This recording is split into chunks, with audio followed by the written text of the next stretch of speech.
Oh, it's the Anyone Can Get It tour. Episode 3, Anyone Can Get It podcast. Bosh, we'll jump right in. He's back. Back in the game. Back. 75 kilos full of custard. Back. I enjoyed my holiday, by the way. All inclusive. So apologies for the last week. Should have had a podcast out. But Should have, but I did warn people that we weren't going to do that. I did warn people that we were going to take a week off. A really nice relaxed holiday. I basically got there Monday, chilled. Tuesday, Wednesday, Thursday, Friday, Saturday, Sunday, I just ran 6 miles every day. Yeah. But yeah, other than that, it was a nice relaxing holiday. But we're back here, and we got a lot to talk about. Obviously being off for 2 weeks. Wow, yeah, you have got a lot to talk about actually. I wasn't off, guys. I was still putting the work in, you know. Wait there. You wrote you forgot someone here, bud. Right, while sharing me. Whoa, you blow my ear off. While sharing me news, John Phillips is on the 17th of October on Fight Island, fighting Park from South Korea. 1-1 in the UFC. 1-1 with the UFC. I apologise. I haven't really watched him, so I'm going to be watching him. He's 1-1, yeah. Yeah, Jun Yong Park. That's him. 11-4, 1-1 in the UFC. Has he fought anybody in particular? Not that I can remember. As John would say, he's a guy from Breaking Bad. Not Breaking Bad. What's it called? Prison Break.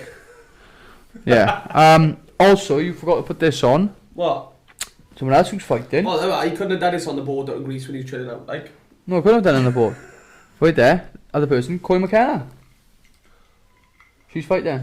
I know, yeah, on November the 14th. They got 21st. November the 14th. So looking forward to seeing Coy McKenna. She's literally just got off the Tuesday Night Contenders and said, you know what, Dana, while I'm here and while I'm in front of you, I want to fight. 14th of November.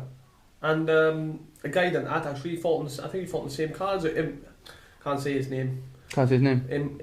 He fought Maki Pitolo last night. Oh, did he win? Yeah, he won by decision, the guy did. Oh, did he? I like Maki Pitolo though. Coconut bombs. Right then, just a quick little recap from last week, because obviously we weren't sure for last week's UFC event. Something which is quite, close to me. Bantamweight fight. You could kind of call it a top contender fight. 2 guys fighting to get into the top 5 in the world, and that was Pedro Munoz versus Frankie Edgar. Quality fight, very, very back and forth, really close. So speaking to a lot of people, if I'm completely honest, a lot of people spoke to me about they felt like Pedro might have done enough. Yeah, I thought Pedro done enough initially, to be honest with you. Yeah. Don't get me wrong, it was tight. It was very, very tight. It depends how you score it, because I thought Frankie was hitting cleaner shots earlier rounds, but then the pressure, Pedro was just walking forward, he was landing some heavy shots in later rounds. I personally thought that Pedro got it done, but I wasn't too. Sometimes you're like, right, you're being robbed. I wasn't too mad. It went the other way. It could have gone either way. It's just I scored it for Pedro personally. Because the reason why obviously with that is obviously Pedro's come out and said that he wasn't particularly happy, and he posted a thing about the amount of journalists said that he won. I get that's annoying, but speaking of Dana White, he said he wouldn't have been annoyed either way. Yeah, it was one of them. It was very, very close, and I think that's just credit to Pedro as well. Yeah. But to be honest, there's another bantamweight fight on there actually. A guy that I've been obviously watching for a while, PFL, Valiev. Now Valiev, I think that's how you say his name. Valiev actually trains. It says he trains in Greg Jackson. He doesn't train in Greg Jackson. I'm sure he trains with Mark Henry and with Edgar and that, right? There was 3 of them. They were all working together. There was Edgar, there was Moraes when he was working there, and there was this Valiev. Obviously, the first round he fought a guy called Jones, wasn't it? Jones. Was it Trevin Jones, something like that, and had him hurt in the first one really bad. You see the shots he landed in the first. Yeah, they were heavy, brutal, body shots. Yeah. Horrible. And then obviously this Trevin Jones come back, and Trevin Jones has actually fought a lot, world champion outside the UFC. Believe it or not, fought a previous opponent of mine, Kwan Ho Kwak.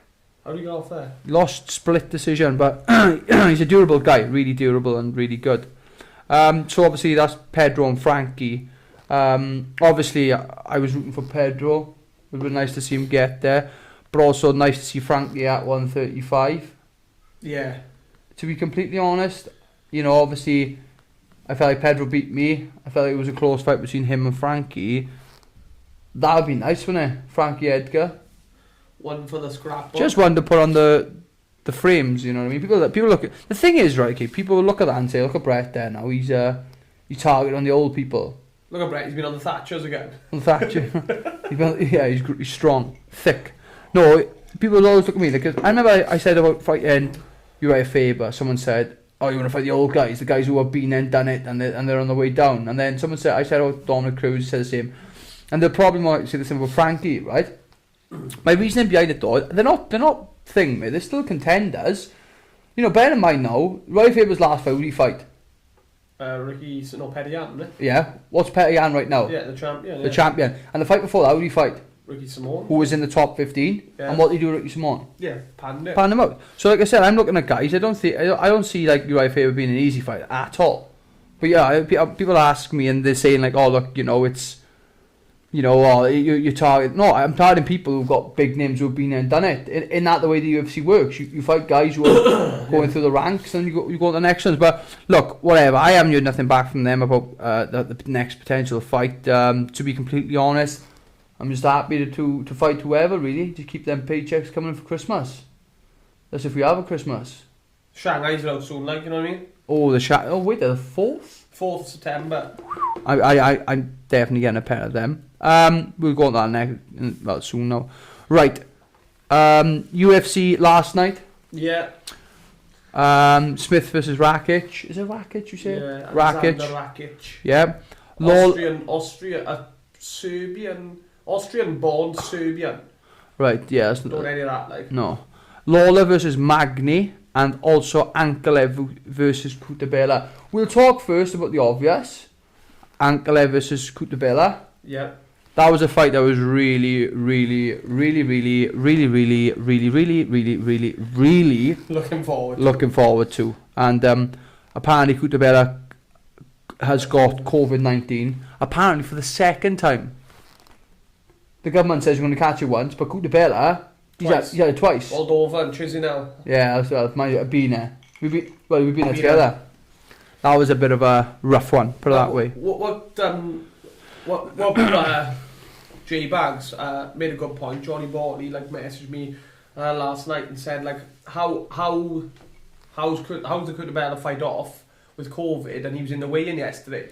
Yeah, so for people who were unsure about how he could still be at the weigh-in, when you go to the UFC events, you get tested. You don't just get tested once and you're right, you're clear. You get tested when you arrive at the hotel. You get tested. You have to quarantine, and then you get tested 2 days after. Then you have to wait for your results back, and then you're allowed to walk around and stuff. And then they test you before the event. So it's possible that Kutabela had 3 or 4 tests, and the one test he failed was the test before the event. Yeah, it is a bit strange considering apparently last time he had COVID-19.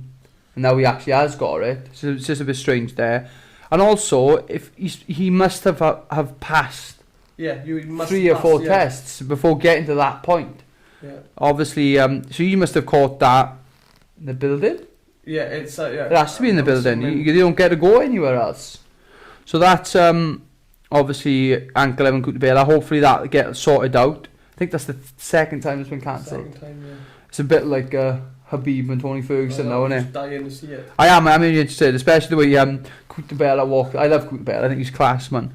So that's that. And probably the biggest news coming out of the UFC, Dana White come out on Tuesday Night Contenders, Tuesday just gone, and said they've secured a plot of land.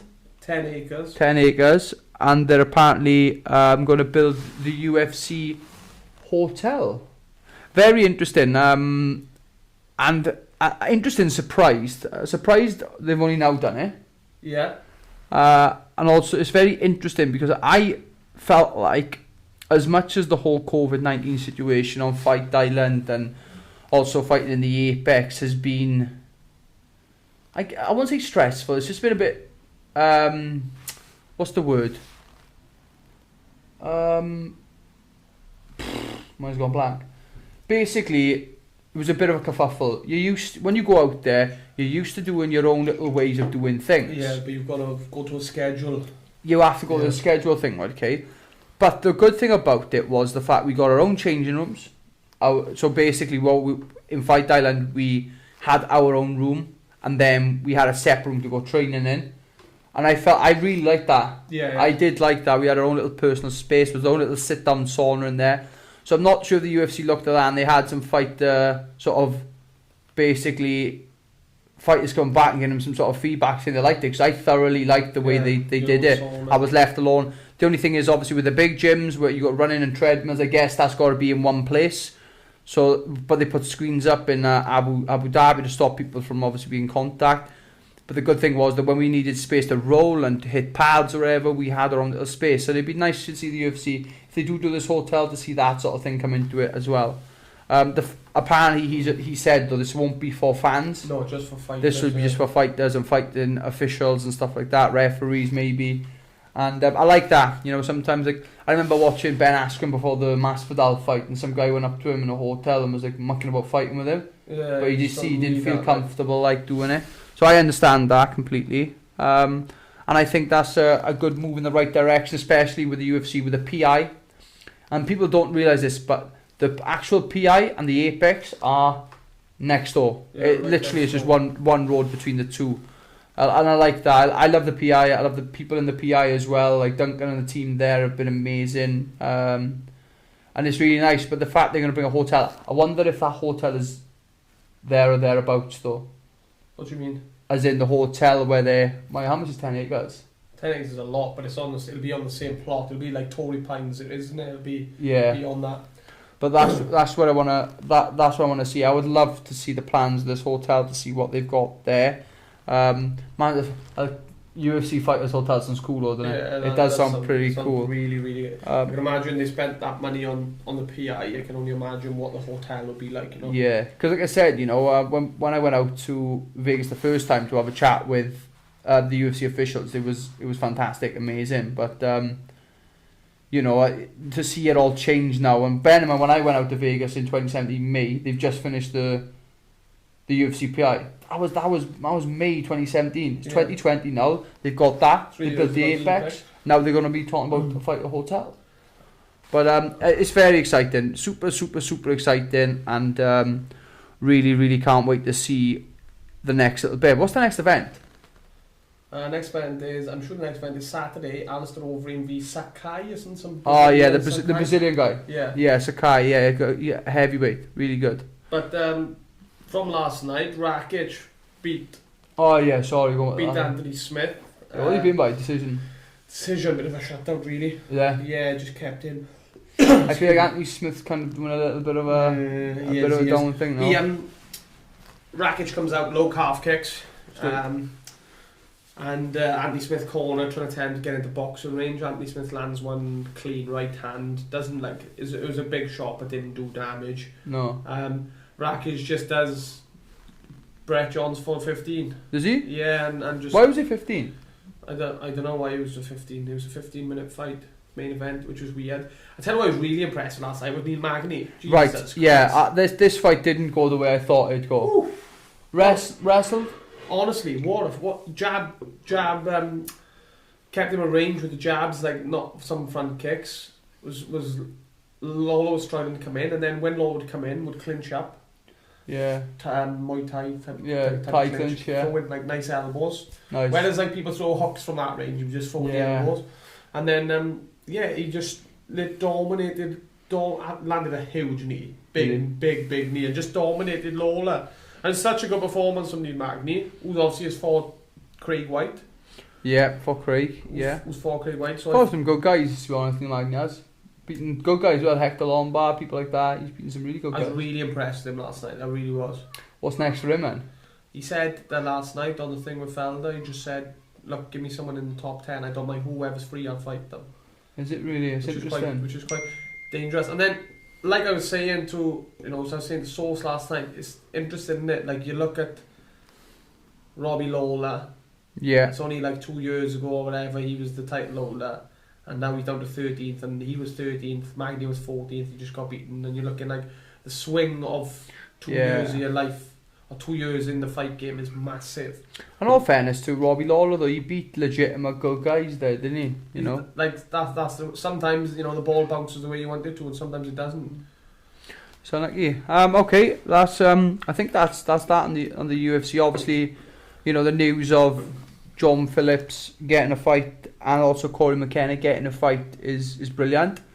Obviously you've just got to wait now for me and Jack and the other Jack, Marshman and Shaw. Just clear up the show with me boys now. And we'll be okay. I think if I can pick when we'll be fighting, I see every Welsh UFC athlete fighting between the months of October and November. That's what I see, but we'll see.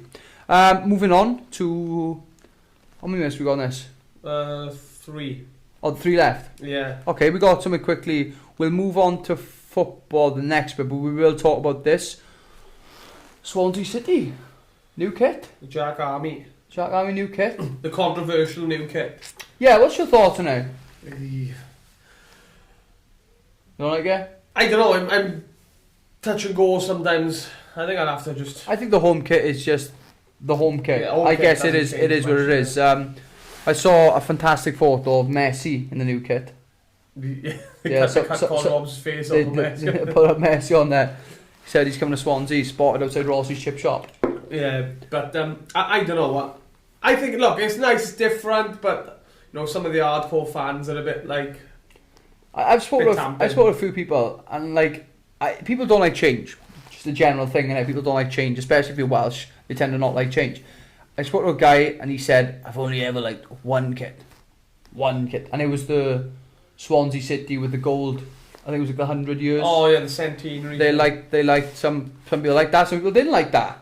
Yeah. There was like loads with I love the yellow jersey. Some I thought some that was people lovely. liked it. Some people didn't like it. You're gonna get your haters. My first initial reaction was it's all right. But now looking at it more, and obviously she's speaking to Conor Roberts about it. Yeah. I like the kit. I do like the away kit. It's something a bit different. It is different. I like them 2 colours. It's an unusual pattern, but a lot of people are gonna. That's like that mentality of not liking a change, and they wanna see something that they used to, but you can't have the same kits all the time. What was your opinion on the black and blue kit last season? The way you went, it's a black and turquoise green. Oh, that one. Yeah, It was alright. Like I said, like they just put it this way: every team's got traditional home kit, and they usually go and try and do something a bit special or a bit different with the away kit. yeah, of course they should though. Which is fine. Like I'm not that massive, it's not a massive deal to me. But like the one last year, I thought it was nice. I didn't think it was overly thing. It was nice. It was different. I like different. Yeah, I'm a bit like I like different. This one, I'm just a bit like I can't quite. Maybe if I see it in person, it's a bit different. But I've just seen one thing. The colours look really thin, and I don't know whether they've edited the pictures and stuff. maybe they probably might have done that. But So are you going here or here for the new? Not even the home kit. 'Cause the home kit's alright, isn't it? I'm there. What with the home kit? Oh, the home kit's fine. Yeah, it's home Yeah, kit's fine. that's what I thought. Yeah, but the away kit, you are. I'm there. No. That's a I'm call. a Brett That's on the fence. No on the fence to this one. It's either a yay or an A. Look, at the minute, I'm Mate, if I was back 2,000 years ago in Rome, in the Colosseum, and then the guy's got the guy here and he says, "Shall I kill him?" and you go like this, you're looking stupid. No, I think. Look, I think. How about this? I go 3, 2, 1, and we just show what we think. All right, at a minute. 3, 2, 1. There we are. This is the kit you want, Bat. Yeah. Right. Last time someone wore that kit, Lee Trundle had highlights in his hair. Right, we gotta go. Peace out. Part 2 coming up.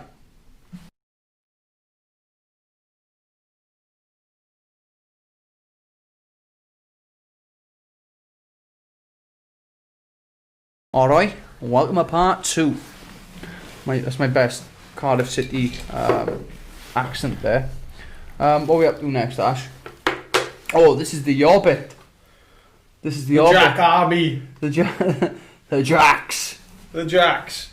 So, couple of transfer news, baby. Mark Way back for season-long loan from Chelsea. He was with us last year. All right. They've extended his loan, which is brilliant, considering Van der Horn has gone, I believe. We talked about that before, but there we are. Thomas Frank and the Dutch crew. Yeah. Freddie Woodman's back on loan as well. Yeah, we did. Didn't we know that anyway? Or Well, no, it was touch and go, wasn't it? was it? He's back now. Oh right, okay. I thought he was a cert. No, he's back. Right. Always brilliant. Who's a good top geezer. Ah, right. This kid. Morgan Gibbs White. Yeah. Come from Wolves. To be honest with you, I don't know much about him. Seems You're right behind them all. yeah, he seems like the Wolves fans on like all over Twitter and stuff are happy that he's come to us and says he's a decent player. So I'm hoping they're right. Yeah. Obviously we know about Norton. He's got a contract extension, which I think he deserves. Yeah. It was another season though, innit? Just a season. Just a season. Yeah. They've got him for a season. Jamal Lowe from Wigan. He scored a lot of goals in League One for Pompey. Right. Before, not last season, but before the season before, moved to Wigan. That doesn't concern me, but like League One's a bit of a shadow in it. Like at the end of the day, the two biggest sides in League One, Portsmouth, Sunderland. Yeah, Them two are the biggest. Yeah. Who else is there? They're probably the biggest ones. Well, biggest fan Wigan base. weren't they? But they come up. They've gone up. Wigan have gone down. Yeah, which was a bad one for them. Yeah. So the thing is, I feel like scoring goals at League One for him being with a big club is going to be, you should be doing that, shouldn't he? Really? He scored a couple of goals for Wigan. I don't know how many exactly. I'll be honest with you. Well, when he was in Championship. See, that's the difference now, isn't it? When he's scoring loads of goals in League One and then obviously coming to Championship, and like obviously people are going, oh well. I don't know the exact figures, but I can find that out. But obviously, it's interesting now that the two Wigan strikers. Yeah. Cardiff had one, Kiefer Moore. Yeah. And we had Jamal Lowe, another Wigan striker. And what I've heard is, and I got to be totally honest here, is that people feel like Cardiff have had the better cut. Better deal. Yeah, they feel like Cardiff have had the better securing Kiefer Moore. But still, though, it's going to have his pros and cons signing two strikers from the same team. But one to Cardiff at the Swansea. One, Jamal Lowe will know exactly how Kiefer Moore plays. Yeah. And like obviously, in all fairness, when I was talking to some of the Cardiff fans, did they sign Kiefer Moore? Technically, for the Swans fans, that was a bit of a bad signing when we play them. Someone who's strong up top and especially from set plays, who can score headers and stuff. But I guess when you play with someone who knows the way you play. Yeah, that's going to put a damper. I think obviously the boys will know as well. The Welsh boys that play for Wales will probably have a better idea because they'll probably have to be defended against them in training and stuff for Wales. But the fixtures, that's another thing. That's exactly what I'm going on right now. Right, what games are you looking forward to this season? I'm going to tell you mine. The chances are I won't be able to make this game because I'm away. I've got a beer butt. Alright then, come on then, let's have a look. Right, so a couple of games. First things first, we better mention this. It's a shame that there's no crowd allowed. Yeah. EFL Cup first round. Swansea City versus Newport County in what's the name of the Swansea ground? City. What's the name of the ground? Rodney Parade, isn't it? Rodney Parade, that's it. Yeah, up in Newport. The first best team in Wales against either the second or fourth. I want to say that. Huh? Who's second then? Well, obviously we Cardiff. No. Then it'd be Wrexham. No, I'd say. Then it'd be TNS. Then it'd be Kevin Druids. Carnarvon, Bangor. Yeah. Pencloud AFC, and then probably just underneath. Ponderlice thirds. Then Newport. Only joking. I love Newport. Whenever Newport play, I do support them, especially when the FA Cup. They had a good run. The FA Cup was last season. Yeah, beat Leicester. They done well in the I played Man City, so yeah, I'm a big fan. So obviously I'm looking forward to that game. It's an absolute gutter that nobody gets to go up to watch that game. Might just go up to Newport next Saturday just for a little scout. Just go in the local bar and watch it from the fence. But no, I'm excited for that. So that's number one. That's the 5th of the 9th, which is the 5th of September. Then obviously I think after that, then the season starts. Then isn't it? The Saturday after we're playing Preston, on the 26th of September, which is 4 days before your birthday. We're playing Wickham home. So obviously the newly promoted side. It's a good job we're not going off this. So because the 2019 fixtures. Is it? I'm trying to see some away games, a little away days. Should be good to go on. 24th of October, Bristol City away. That'll be a nice one to go to. I've been to 2 of them games. I thoroughly enjoy going up there. The trip was brilliant. The games were a little. What a pain in the. They're both games. It was a good day out. You know, people asking me about them games. They were a cracking little day out, and I enjoyed both of them. Really good. The next one obviously is one that I would have, depending on when I'm fighting, that's the one I'd like to go. This is the 3rd of November. Brentford versus Swansea in the new ground in Brentford. So that would be a good one. And then December is actually a good month for Swansea away. So we got Cardiff City on the 12th. Yeah. So that's 12th of December. And then on Boxing Day, right, QPR away. That's a good trip, QPR. Yeah, everybody's told me, I've never been to QPR away, but everybody's told me that's a good trip. And obviously we got like Rotherham, 30th of January. That would be a different one, I guess. I'm trying to look here. Luton, the 13th of March.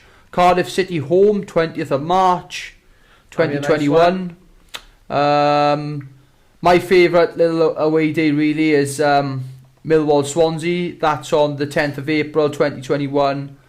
And last game of the season, Watford away. And that would be the 8th of May, 2021. So we got some good little some really good little away days there. I guess it's easy for me to say that, you know, we didn't want to go to Premier League, but there's better games in the Championship, because I generally do feel like there's better little trips. Don't get me wrong, the quality of football is not probably the same, but the trips away, trips are good, yeah. The trips away are absolutely fantastic, and do you know what I mean? So sometimes just we end up with the Premier League, it's just like, everyone wants to go and watch Man City and stuff. Yeah, I'd rather go to Wickham away. And we're celebrating things like draws and stuff. It's just a bit of a pain, really, isn't it? But so that's that there. We got plenty of time left, haven't we? Oh, we got plenty of time, mate. So wait there, what's next? Well, say if you're sticking to football, Yeah. Messi's transfer request. Yeah, right. You don't need to talk about that. Yeah, right, okay. So where's Messi going, Ash? Can't tell me. Because I'm not winding you up. I saw one of the boys sent me a photo. Yeah. One of the Swans boys.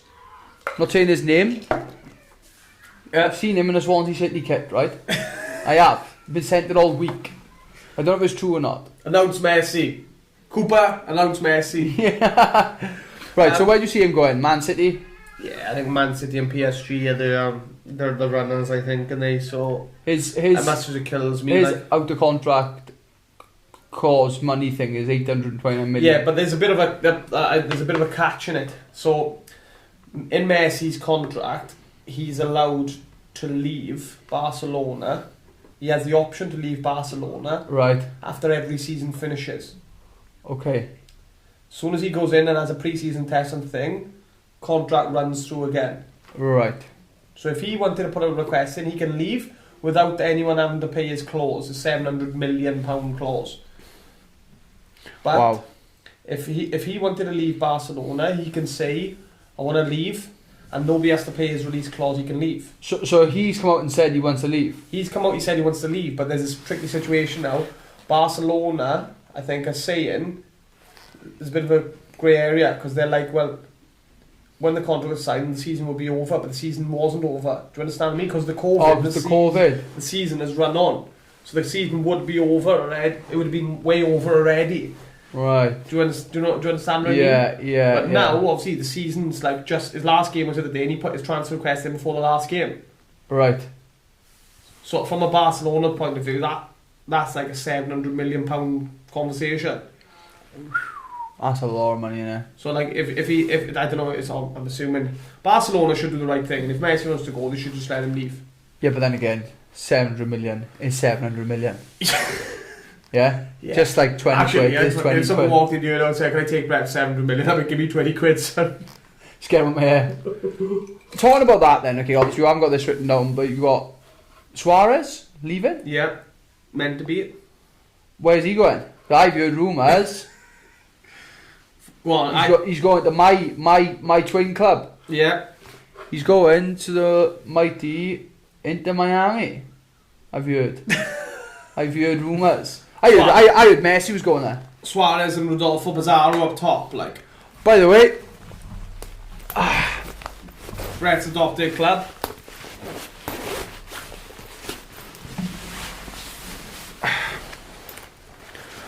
Disgusts me. just want to take this time and Apologise. and say congratulations to Inter Miami on their first win. Hey! Boys, up Get in there! Up Pizarro! Elvis, do you see his celebration as well? Yeah, obviously for people who don't know, me and Ashley are major MLS soccer fans. Yeah. And we Philadelphia Union, we done. well, we watched Philadelphia Union play Orlando City. Orlando City seems to be like, to me, my Cardiff City at the minute. Yeah. So Inter Miami, if you follow the MLS, Inter Miami lost their first 2 games of the season. They played LAFC, they played Atlanta. The Atlanta game was really close. Was it Atlanta or was it Washington? I can't remember. It was one. I think it might be Washington actually. And they lost both games. The second game there was a lot of controversy. I think that's what you said. Controversy. And then they also did this cup thing, didn't they? The COVID. Yeah. Because the season was called Shocks to COVID-19, so they did this cup thing. We had 3 games. We played Philadelphia Union, Orlando City, and the last one was Columbus Crew.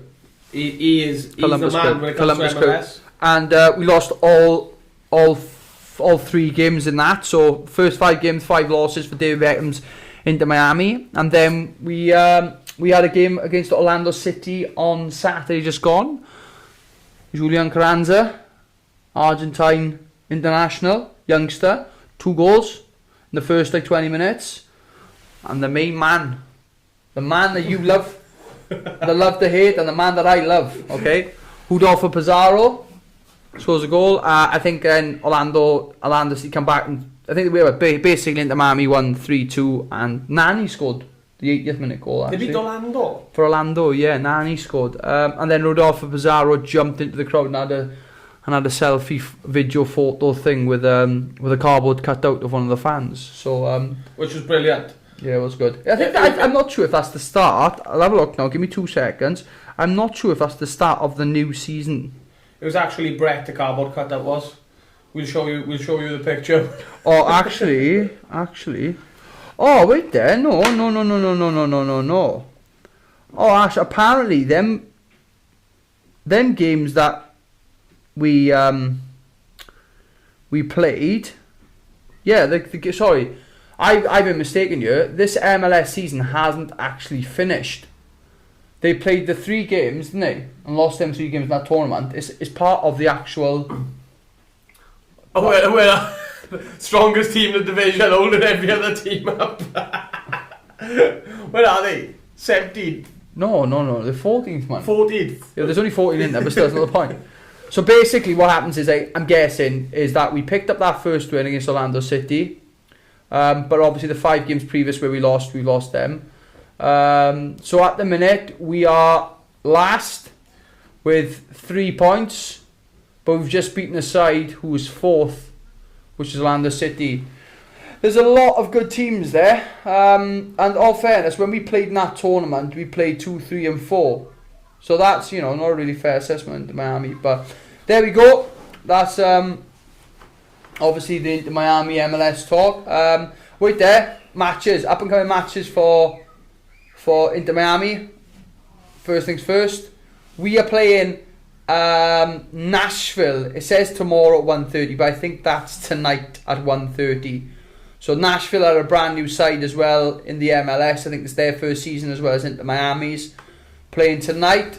Nashville are 1 above us in the league. Another win there, and we're laughing. We're getting out of there then. So we're really looking forward to seeing the progression of Inter Miami. Up Alonso. What else, sir? What else we got on the... We may as well start talking. Well, I don't know. What we got? We got 2 minutes. 2 minutes. 2 minutes. 2 minutes to talk about something. 2 minutes to stare at each other's eyes like Jack and what's it? Are you right, Dora? You know, I missed him, boys. He's been away for a week. You know what I mean? And I say. Within a week. I actually have got one thing. What? Tune of the week. Tune of the week. You've got to pick two now. I should have one for last week and one for this week. Last week's one's done. I put one online which one is. This week's one is something a bit different. Not many people have probably heard of this group, but I will put it on my social media so you guys can have a look.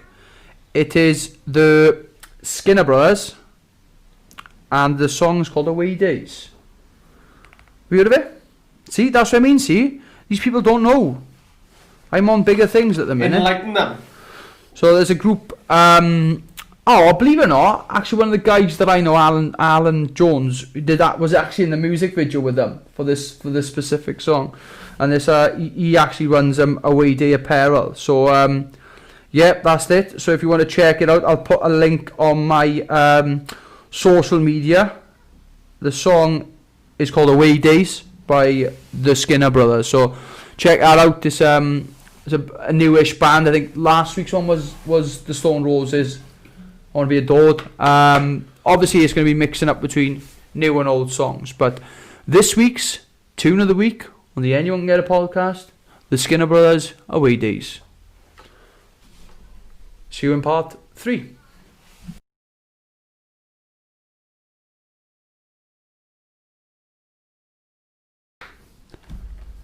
Part 3. Just ruined it for me.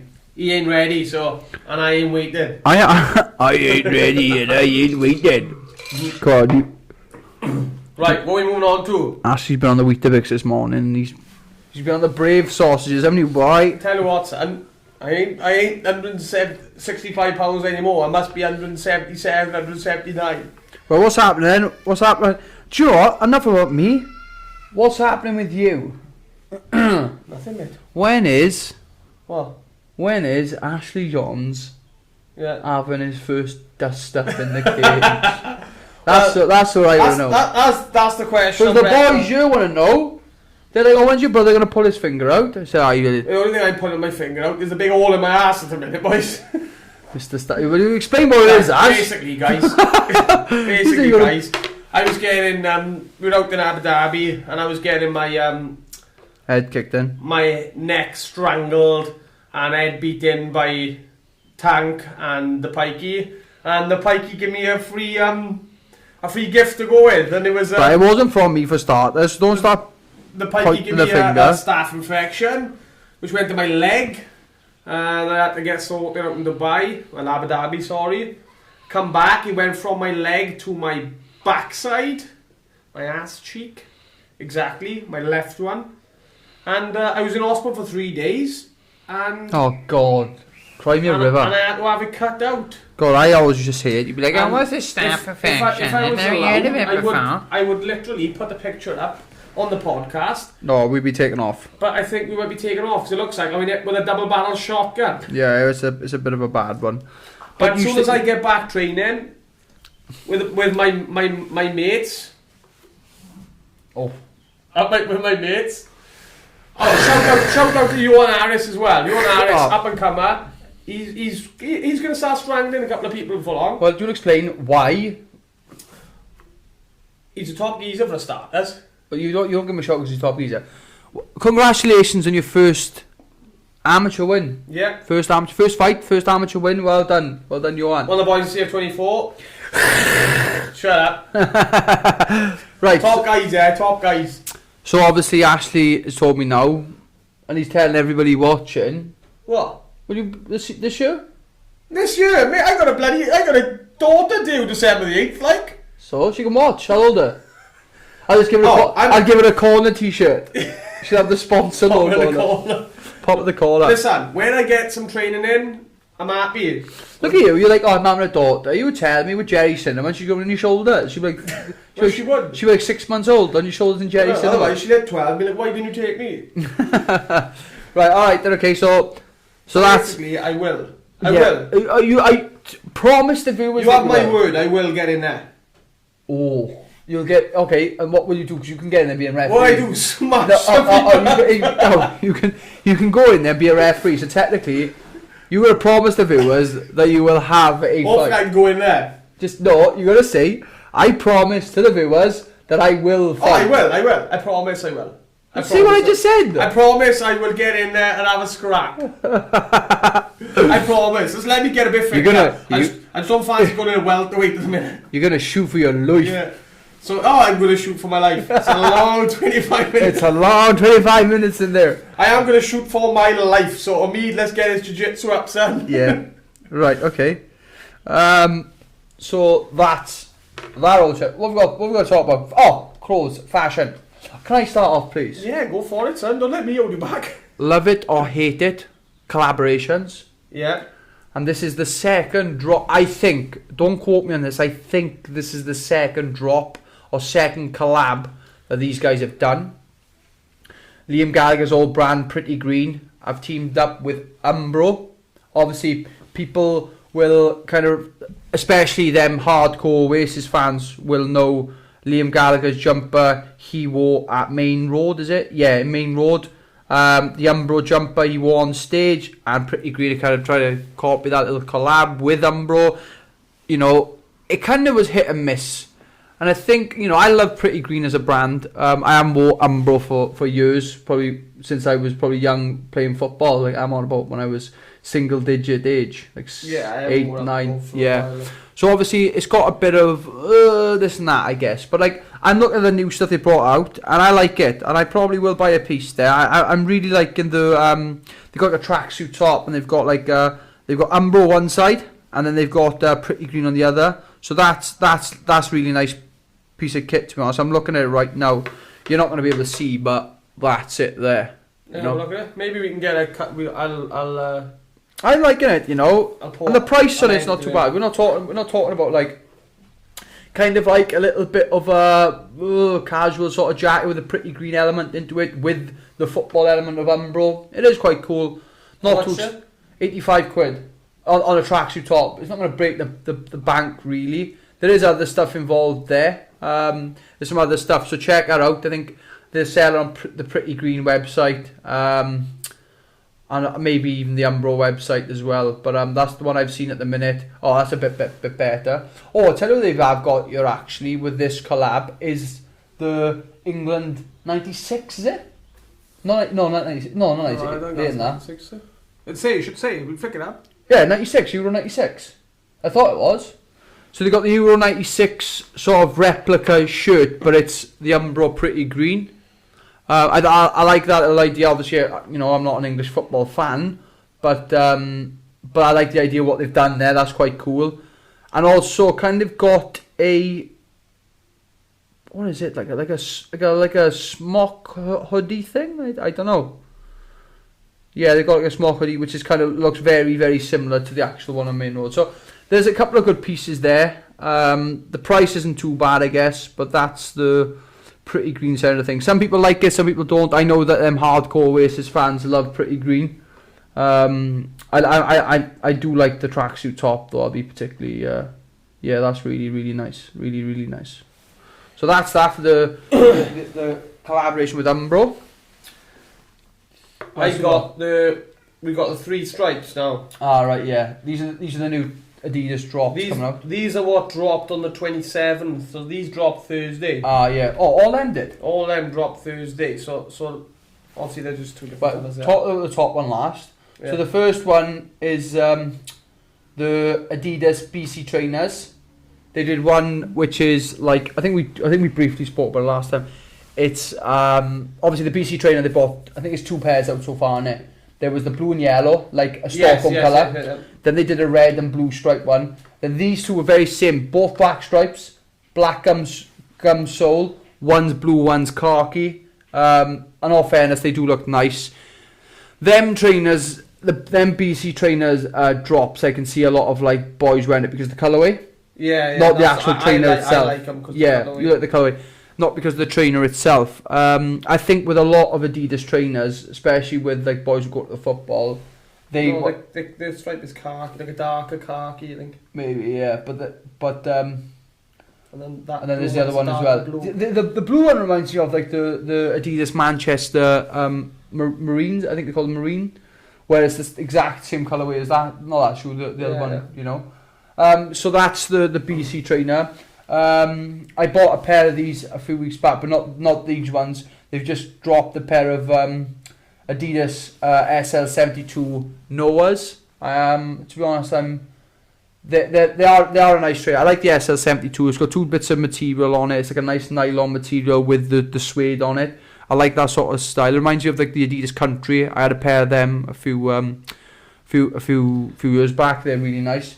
Lovely little colourway on it. It's like a light blue on it's like a turquoise blue on the suede bit, and then the nylon bit then is like a normal blue. Really, that looks really nice. It's a different sort of trainer. But like I said, a lot of people, especially the youngsters coming to the football, they'll be buying the trainers for the colourway. Like I see that one selling more because of the colourway on it. Do you understand what I'm saying? The black one. That's just an all black with the white stripe through it. But that's that. And also two I say city series, but technically one of them's not actually a city, but it's a country, I guess. But the first one is the Adidas Japans. I think they priced 120 quid. Yeah, 120. They were a bit more expensive. And also we got a pair of Adidas Paris's. Not the white ones that people fell in love with. We got the blue with the red stripes. So when do you get that? What, 8.5s there?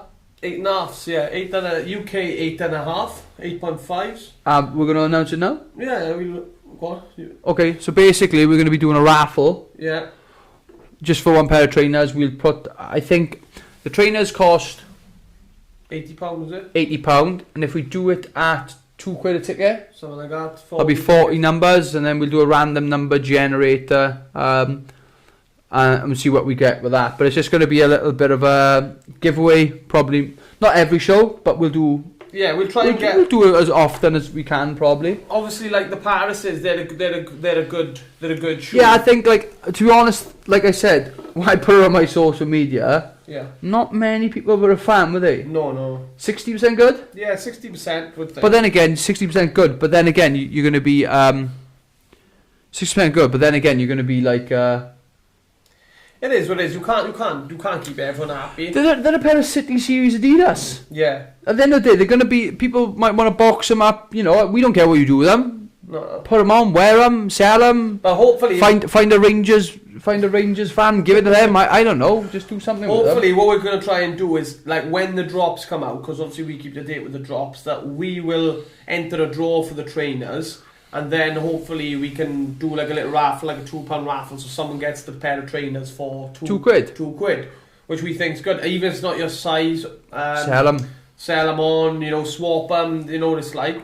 But that was what we're trying to do. We are going to try and so we'll enter draws for them. If we win, then we're happy to do like two raffles just to. Yeah, we Shanghai's obviously we're looking. Yeah, now that's the difference, isn't it? Like we're going to be buying these trainers and these raffles, and if we do win, then I guess we'll put them on the show. But technically, I'm going to want a pair of Shanghai trainers. So you better buy a ticket for the raffle. Yeah, I'll buy the trainers. I hope I win them on the raffle. Yeah. But fingers crossed we'll get something there. Okay, I'll put it out there then. I will put a raffle. We'll put a raffle in. The Anyone Can Get a Podcast will put a raffle in for a pair of Shanghais. I know they're gonna sell quick. Yeah, if we can get our hands on them, obviously. Yeah, but if we can't, we can't. But if we do win the actual, you'll do the raffle, I'll do the raffle. Yeah, the draw. The draw. But then again, 4 of us tried the draw for the Spezia. The Gallagher Spezia. That was that was a given. Yeah. In my opinion, getting them Liam Gallagher Spezias was a big one. I did find my pair of Manchester GTs on eBay. Too expensive though. Not buying them. I'm holding out to the minute. But okay. And by the time I do buy them, they might bring a reissue out or something. Right. Okay. So. So you would have forgot. What's that? We Get Offender. Talking about collaborations. Yes. Yeah, big collaboration news here. Weekend Offender, a brand obviously who sponsor myself and a few other fighters. I say a few, there's only 2 other fighters they really sponsor. Me, Jack Shaw and Auburn Elliott. They're doing a collaboration. Not with me. I am still trying though. But they are doing a collaboration with Leo Gregory. For the people who don't know Leo Gregory, Bother from Green Street. The main man. Everybody knows Bother. So basically he's brought his own little collaboration out. I have seen some of the stuff previewed. Yeah. Have you seen it? I have seen. I like it. They done their shoot in Ibiza. Yeah, they done their shoot in Ibiza. It's got his own little signature on the chest, the Leo Gregory signature, which will be like a collaboration with Weekend Offender. I do like the jacket; looks nice. Nice inside. Yeah, Leo Gregory Weekend Offender. That looks lovely. I see that going really well. I do see it going with the same as the t-shirts. I got a Leo Gregory t-shirt. I made sure of it, you know. But his collaboration with Weekend Offender is going to be a big move, especially in that casual clothing scene. And like Weekend Offender is quite big in Eastern Europe. Yeah, they love that sort of thing. So I do see that. I'm excited for that one as well. To be honest. Yeah, I'll be definitely grabbing a few things from there, and also in the process trying to work on my one.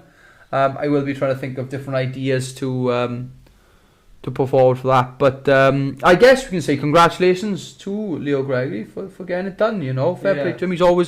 He's been a very, very loyal supporter of Weekend Offender over the years, and like I said, it's nice to see him actually teaming up with them, and I do generally, like, the people who have got Weekend Offender pieces will realise that the quality is really good. It's not expensive, you know, and what you get really. I've got some awesome pieces. You know, what's your favourite like piece for Weekend Offender? That one we broke down. The one we broke down on episode the Scari, is it? The Scario. No, the DeVito's one you got. Yeah, that's the one I like. I mean, the one with the mosquito mask. Yeah, but obviously the Weekend Offender jackets we broke down on. On episode 1. Scario, I think it's called. But also, like, I'm a big fan of their actual like t-shirts, the t-shirts they do and stuff. So yeah, they just don't want to do a Swansea City t-shirt for the fall. They did. I said they did do one, but they had a footprint in the middle of it. Not a big fan of it, like, I mean. But yeah, so I think that's, you know, the good thing with clothing is that there's something always dropping around the corner. I might do a poll. What does everybody think about my hat? Getting some bad reviews at the gate and getting some bad ones. I like Fallhaven. It's a bit of a, you know, mountain sort of, mountaineering sort of like brand. I like that. Yeah, check them out as well, guys. But the 5th of September, well, I think the 4th of the draw. The 5th of September is the clones. The Colms. I can't even say. I got a pair of them. They were the first. The Adidas Colm was the first pair of City Series trainers that I bought. Now these are different though. These are different colour. I had a pair of light, the blue Colms with the white stripe. These, if I'm not mistaken, got the red stripe through it. Yeah. You want that one? I got that one there. Yeah, which is the one that people know the home for. This is a different trainer. This is the one with the red stripe going through the middle. Where's that at the 4th? 4th, I think the other thing about the 5th. From size. Yeah, because that would be one to look out for, especially because the other ones, the cons that I had were stunning, lovely trainer. So that would be one to watch out for as well. Shanghai's though, do you know what we'll do? We'll have a look at both. We'll try and put a bid in or a raffle in for both of them. We'll go for the cons and we'll go for the Shanghai's. Let us know what you guys think as well. What trainer do you think we should try and get our hands on? And like I said, and if we miss out on anything, if we miss out on like drops or something that people think is worth mentioning, I know the Stone Island are bringing out their winter stuff soon. I've seen a couple of Lamy Flock jackets, sort of style jackets, which are really nice. Don't be afraid just to pop us a message. At the end of the day, we want to talk about these things. I'm really looking forward to seeing what's coming up the next few months from the bigger brands such as Stone Island CP Company, but also, you know, the smaller brands involved as well. But and a couple of other ones you should be checking out, obviously with Plurimus and stuff like that. Checking out them. Nemen's another one. There's a few there, so check them out. But really looking forward to seeing the winter stock of Stone Island CP Company. Obviously, Weekend Offender, they're dropping stuff all the time. Yeah, they don't. Them guys don't stop, like, you know. But yeah, that's that. Okay, so we're gonna go into part 4 for Q&A stuff.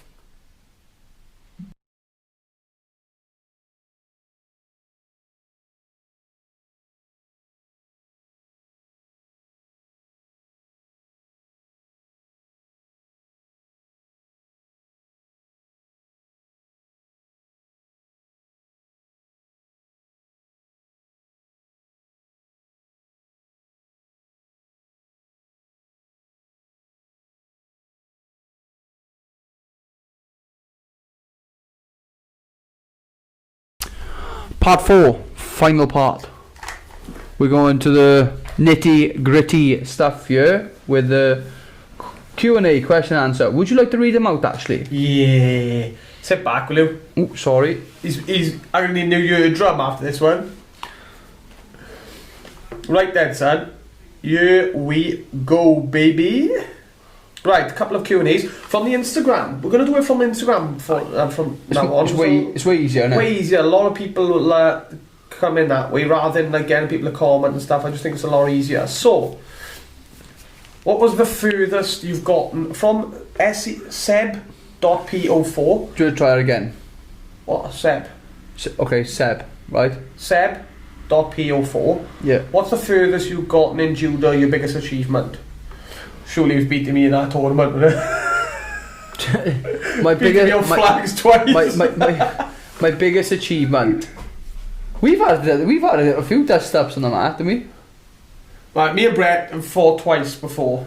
No. I think twice. Twice. 2 Welsh Opens or 2 Welsh No, shows, it's not then. It's 3 times. and it went all the way to flags and they gave it to him. No, one of them was a BJC competition. Yeah. I hit the quarters with you. One on flags. One on flags. Like Doesn't matter. Win's a win, right? The win's a win. I said on penalties, basically. I say that about the Montel fight. I didn't do well, but a win's a win. But yeah, okay. Beat Ashley on flags. My first ever judo competition or judo fight where I got a medal was in Carmarthen Judo Club, Yeah. and I fought you. And how'd you do it? Beat you. I think I threw for 10 as well. What? No, that wouldn't have happened. Mate, you're not a cat. You're landing your feet every time you That get wouldn't thrown. have happened. He's lying there. And I remember, okay, look at this sort of little mad story. I remember this. I doubt you remember. We were in Carmarthen Judo Club, and I remember my stepfather, Andrew Burt, he said to you or something, give me the keys to the car. Go out the car, I'm not sure you remember this, go out the car and get me something. And I remember we were doing judo on the mat, and you went to the car and grabbed something, and then I don't think it was Darian, it couldn't have been Darian, it must have been you, we were young. And that's all we heard was crying. So someone went outside and we were all on the mat quiet, and you said, and like that's all I heard, someone goes, "Oh, you're right," and you went, "I've dropped my dad's keys on the drain." Do you remember that? Oh, I do remember doing that. Yeah. I was just saying, you dropped the keys on the drain. But that was one time that me and you had. So have you ever beaten me in a judo competition? No, but look, alright, there's no buts. Right, I'm going to take the butt out. I've never beaten him in a judo contest. He beat me 3 times on flag. He did not throw me for 10. Never happened. But if you're talking about us two in the gym, I used to plaster him about the gym.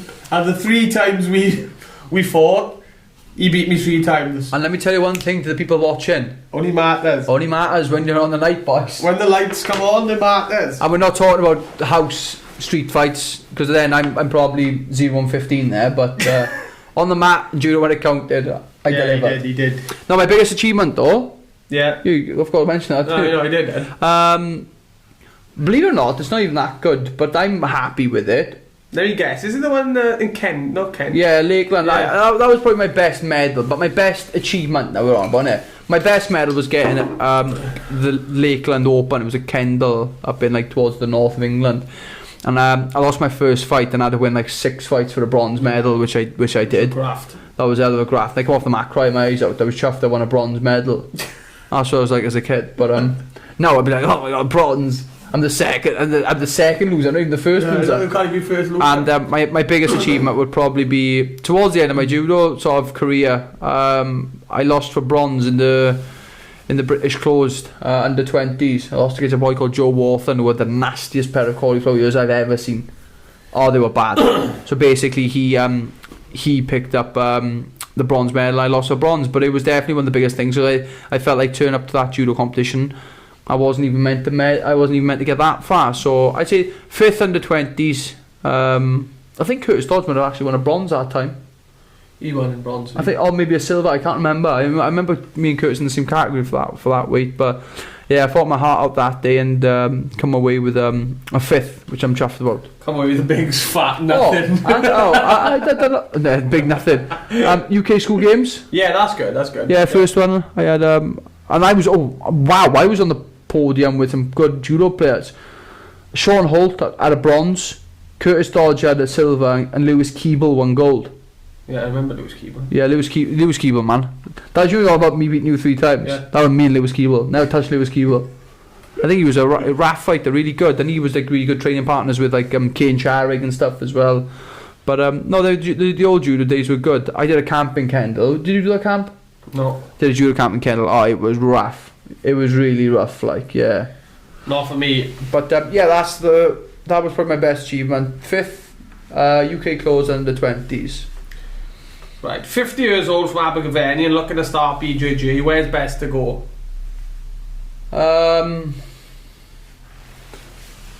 There's loads of gyms in that area, you know. At the end of the day, like me personally now, I travel about an hour and a half every day to get to Abertillery because of the level of training up there is absolutely incredible. So obviously, I'm biased towards Shaky and the team there. You can make your own decision. There's loads of gyms around that area, but I think you got, like, at the top of my head, Newport MMA, you got Celtic Pride. I think you got a few different gyms. But like obviously myself, I'm really loyal to like Shaky and the team there. There's a fantastic group of lads up there. It's quite relaxed. There's a good crack, it's a good laugh, and you got so many different bodies and body types up there that it's a really fun environment to be around. So if you're asking me personally, I would say SMMA. Get up there. Get up there. Get roll with Shakes. He'll teach you a couple of things. Oh no, you will, huh? The old man strengthen him. Right. What else? Let's have a look at someone else.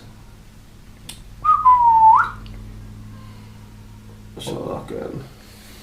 You try to pick the ones with no swearing and no. Oh, we had a couple of. We had some bad ones, man. We did have some ones. Maybe we should do like a over 18 one and just say about. No, because then we'd be off the air by the next episode. Oh, this is from Howell Chaplin, MC. The best fights that were never made. I know Howell Chaplin. I'm sure Howell Chaplin does the Cage Warrior MC. Yeah. Is he on about Welsh MMA? Is he on about just like just general? It just says the best fights that were never made. It'd have to be Tony and Habib. I think. Oh yeah. That would be a big one.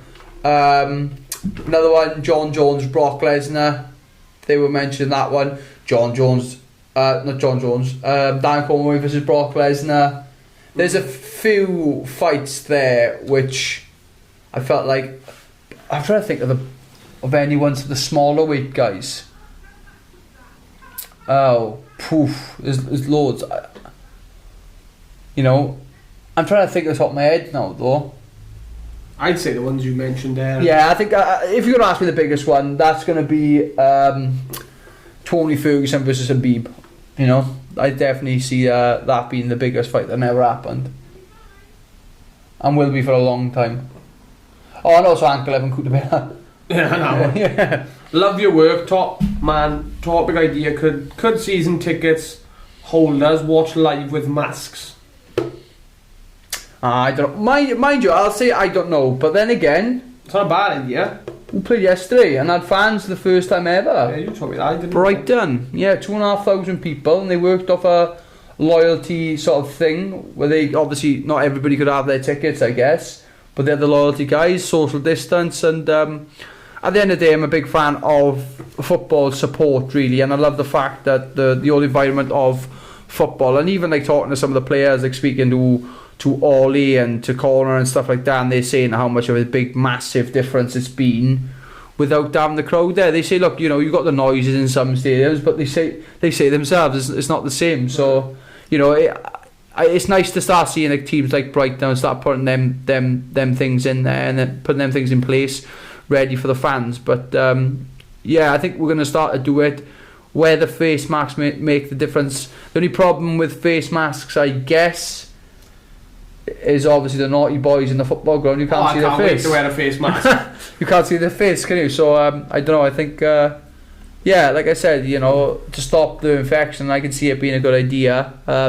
How long will it take before fans will be allowed to watch football? That I don't know, but I guess Brighton have put the right precautions in. Top 5 Goyer teachers. Now I can name you. Who said that? Joe Gale. Joe Gale. Top 5 Goyer teachers. I think it'll be in order. Listen, I could go on. No, you can't. No. I ain't got a top 1. No, you haven't got top 1. I got top 5. Actually, Adrian Kerr, top banana. Right. Okay. So my top 5 teachers in school. And when I say these names, I don't want you to disagree. Oh, I would disagree with every single one. I want you to keep quiet when I talk to these, please. I like Miss Gimlet, my maths teacher. She didn't teach you much. Mate, whoa, you want? Say that again. Say it again, because you know I come back with that, innit? Okay. Let's tell the viewers. How many GCSEs you got? I know. I lost count. After 10. Lost count after 0. Lost count after 0, right? I got 7, right? Okay. Don't get me wrong, they're all C's, but I got 7. I was only expected 2. I got 7, right? And maths was one of them. So Miss Gimlet would be one of my favourite teachers. Mr. Tanucci.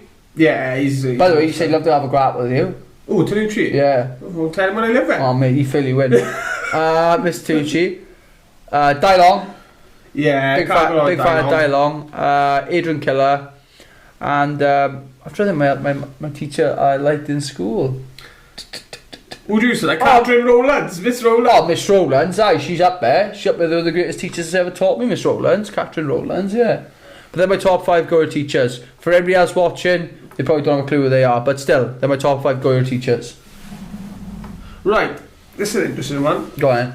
How do you deal with anxiety and pressure leading up to a fight, especially your first ever one? From Dan Southall, 23. I don't deal with them. Still can't deal with them, I still can't deal with them. No, that is a good question. It's very difficult. Every fighter kind of goes through the same thing. And I'm a true believer, and I heard this from another fighter when he says, if you're not scared, then you're lying. You know, I'm scared every fight. Probably it's weird because when you walk into a fight, you're not more scared than the last time. It's the same sort of fear every time, but it feels worse than what it is. Yeah.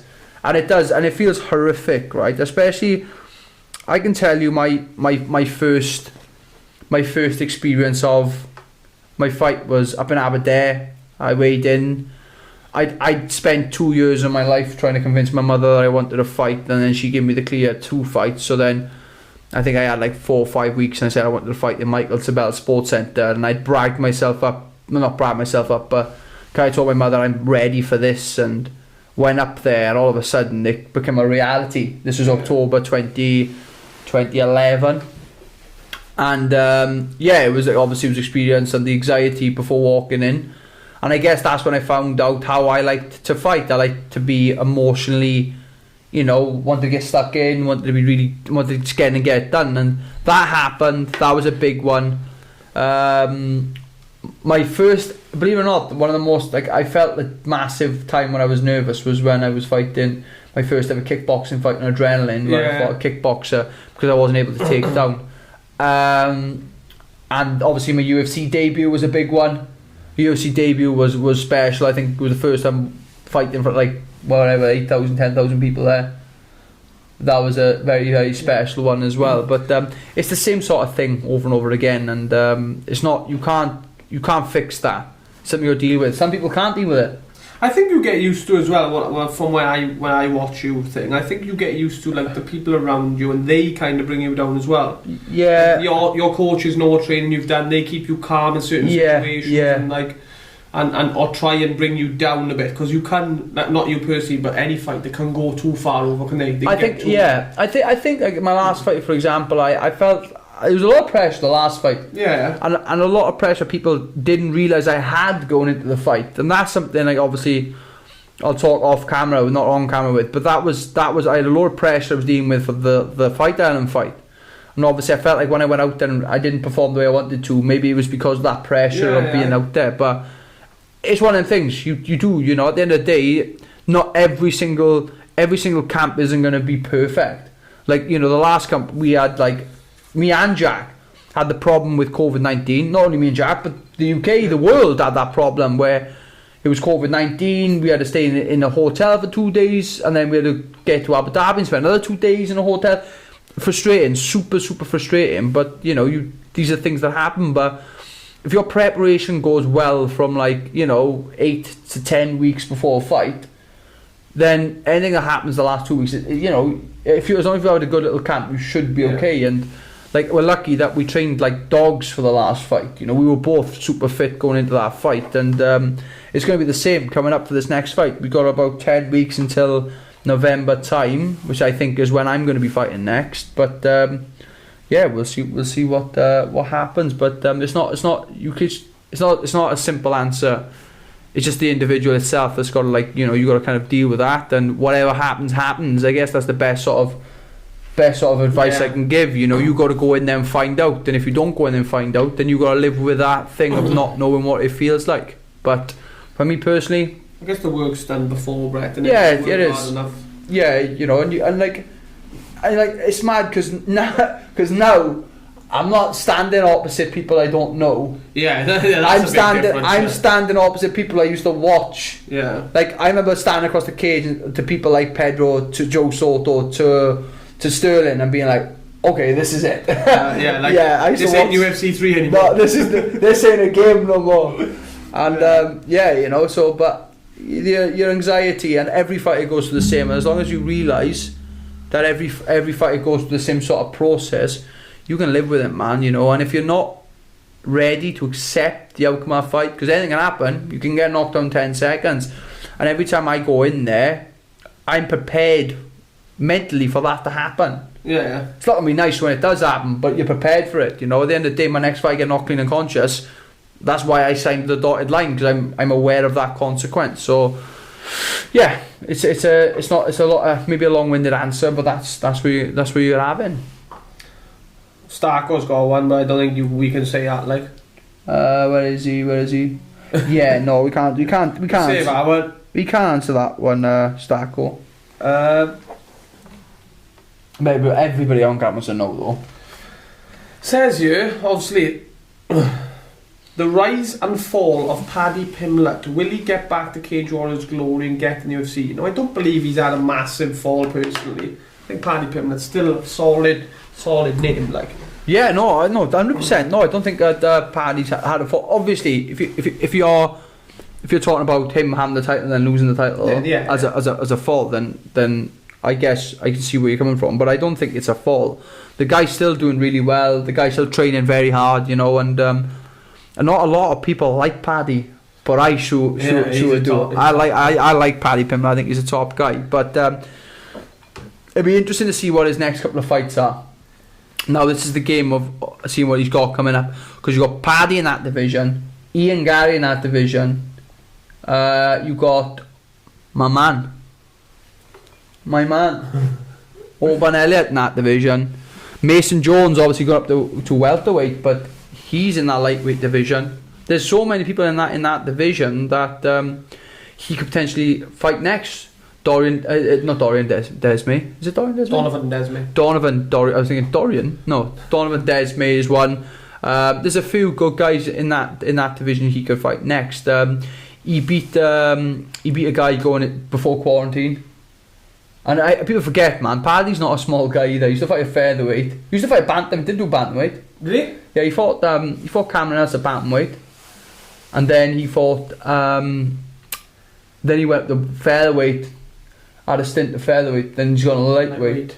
But him and Chris Fishko swapped over. Like Fishy was in like lightweight, and Paddy was like was that like featherweight. Now they've swapped over where Fishy's fighting a featherweight and Paddy's fighting a lightweight. But yeah, I don't think he's fallen over. I do think personally Can he get the UFC? Yeah, of course he can. And two of his other teammates have got there. Yeah, they're doing really well. Fishgold and Molly McCann. I know they lost their last fight, but they're still doing really well.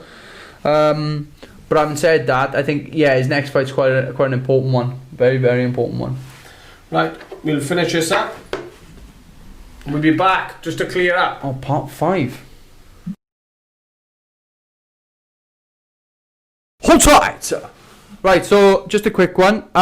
Just want to say thank you to the sponsors for the Fight Island sort of camp, really. But not only that as well, obviously, my sponsors, I work slightly different with my sponsors, where that if they sponsor me for the fight, but then the up and coming weeks after the fight. I guess that's really important for the sponsorship to get that exposure, not just, okay, you get 6 weeks for this camp and then that's that.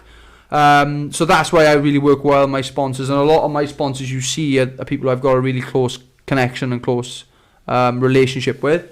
So I just want to say thank you to Tommy. I want to thank Gareth Dummer and Lee and that and the boys there. To Tommy for the jiu-jitsu and for the MMA side of things. They got the best kit, and to be completely honest, I think I'd go out on the limb and say it's probably the most bought kit in Wales. You know, everybody in Wales wears Tatami, and especially with the warehouse only being in Patal, but it's a big thing. You know, I love them guys. They've really helped me out, and you know, it's a very close brand to me. Won my first ever world title in a pair of Tatami Honey Badger Vale Tudo shorts, and also won my previous contest, which was a semi-final fight about an hour and a half before that, in a pair of Vale Tudo Tatamis, a different set. So please shout out to Tatami guys, especially for your BGG, your gis, your no gis, your MMA equipment. Check out Tatami. Want to thank Yoga Events and Emlyn Jones there. Emlyn does security for massive events. Obviously, with everything that's gone on the last few months, it's been very difficult for him. But I just want to say thank you to Emlyn. Diolch yn fawr, Emlyn, for the help, really. You know, I know that times have been hard, but he's still willing to help me out as an athlete. So I really, really do appreciate that. So thank you, Emlyn, and the team at Yoga Events. I want to thank Hemp Valley. Amazing brand. You know, CBD has been a massive part in a lot of people's lives at the minute. You know, people with illnesses or people just recovering from little niggly injuries. So I want to thank the team at Hemp Valley. Please check them out, guys. You know, they've been right behind me from the last fight, and it's been a hell of a journey with them already. You know, they're really looking out for me, and I just want to thank Harry and that there and the team there who really go out their way to make sure that you know, they sort me out. So please check them guys out, Hemp Valley. I want to thank one of my most loyal sponsorships, Watchers of Wales. Paul and the team up in Cardiff have been absolutely brilliant for a very, very long time. Supported me, you know, probably since more or less the start of my UFC career, and no matter what happens with Paul, he'll always try and help me out. Done a few little charity events with Paul, and Paul is also busy himself with other charity events he's done. I think he cycled one time from California to Vegas. I think did a hell of a little trip there. I want to thank Paul, who obviously sells watches there, but not just any watches. We're on about the creme de la creme of watches. Rolex, Felipe Patek is Ash? We're on there, I think. I think Felipe Patek, Rolex, Hublots, Tagers, loads of different watches, especially if you're into your watches. The Steve Pascos in the world who like their Rolex watches and stuff. Please check them out. We've got finance. Amazing. We've got 0% finance as well now. Oh, there we are. So like I said, you know, please check them out, guys. They're based in Cardiff city centre. Absolutely amazing guys, and not only that, really helpful. And if you don't believe me, just go online and check out the watches. I share them every time I can because the watches they sell are absolutely stunning. So please check out Watches of Wales. I want to thank R&F Property Group for any property maintenance, anything like that. These are the guys to check out. Thank you to the team there who are based in Llanelli. Another team who are newly on board with the Brett Johns MMA team. Really appreciate the time and effort them guys have put into me, especially with everything going on. Like, there's a couple of sponsors who've jumped on board recently. It's through this this pandemic, I'm absolutely speechless and blown away with the support. So RNF was a really big brand who come forward, and I'm very happy personally to represent the brand, and I know them guys are happy having me on board as well. So thank you to the team at RNF. I want to thank JMW Heating, James Williams, award-winning services. JMW are, does some big things with some big companies, works in the Liberty Stadium, does a bit with Frankie and Benny's. He's done loads of different things, but he's award-winning. Anything with plumbing and heating, please check out JMW.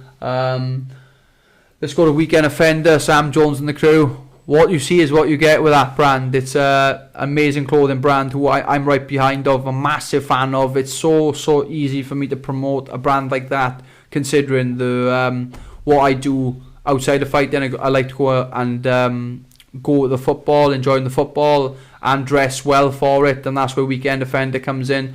So thank you to Sam Jones and the team. Really looking forward to that Leo Gregory collaboration as well. So thank you for the support, Sam and the team. There's a big team up there. Went up to Derby a few months ago, and it was a really good day out, and really appreciate the time and effort that you guys put into me. So thank you to Weekend Offender. Please check them out, guys, for the casual clothing side of things. Also a big special thank you to another loyal brand who have been there for a very long time, Bet Clever. Thank you to the team there. If you haven't checked out Bet Clever, please download the app. Usually with my fights and with certain big events coming up, they'll do giveaways.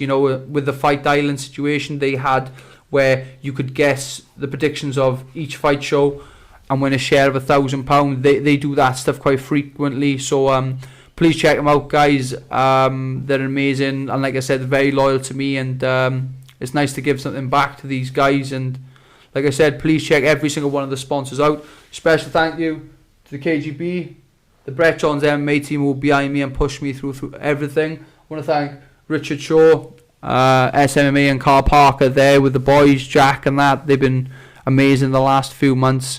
Another special thank you to a loyal guy who has been, like I said, behind me from the start, Luke Jones. Thank you, Luke, for everything you've done. Absolutely amazing guy. He's an athlete himself. I'd go out on the limb and say he's a professional athlete himself. He's a hand cyclist, and just want to say thank you to him. Thank you to Eros Jones and the team as well, with MMA Wales. Just a big thank you, and really happy with the support and effort. So guys, thank you so much, and hopefully I'll speak to you soon. We out.